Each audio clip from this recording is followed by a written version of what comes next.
Rumah seorang remaja sebatang kara di Dusun Galekan, Desa Bajulmati, Kecamatan Wongsorejo, Kabupaten Banyuwangi terbakar, Selasa, 11 Maret 2025, malam. Kebakaran terjadi saat pemilik rumah pergi tadarus ke musala. Pemilik rumah tersebut adalah Rahmat Febrian, 17. Ia tinggal sebatang kara di rumah tersebut. Sang ibu sudah meninggal. Sementara sang ayah telah lama meninggalkan rumah. Kakek neneknya juga meninggal. Di rumah itu Febrian sendirian. Tapi kadang ada banyak teman-temannya, kata salah seorang warga setempat. Selain itu, Febrian juga diketahui telah putus sekolah. Kebakaran itu terjadi sekitar pukul 20.15 waktu Indonesia Barat. Sebelum itu, Febrian sempat pergi salat tarawih ke musala dekat rumahnya. Kemudian ia pulang sebentar. Sebelum kembali lagi ke musala untuk bertadarus.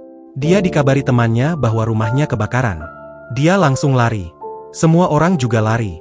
Tapi rumahnya sudah habis, tinggal teras.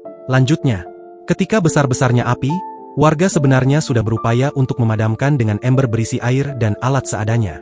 Tapi upaya itu tak berdampak signifikan. Si jago merah baru bisa benar-benar dijinakkan setelah petugas pemadam kebakaran tiba membawa 2 unit mobil pemadam dan 1 unit mobil penyuplai air. Kasih Penyelamatan dan Evaluasi Dinas Pemadam Kebakaran dan Penyelamatan Kabupaten Banyuwangi, Salam Bikwanto menjelaskan, petugas tiba di lokasi sekitar pukul 21.11 waktu Indonesia Barat. Penanganan berlangsung sekitar setengah jam. Api padam sekitar pukul 21.42 WIB, terang salam.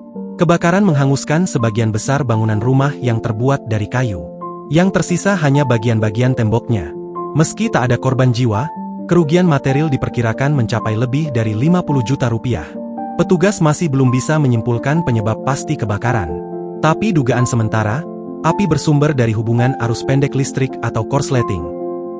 Download Tribun X sekarang. Menghadirkan lokal menjadi Indonesia.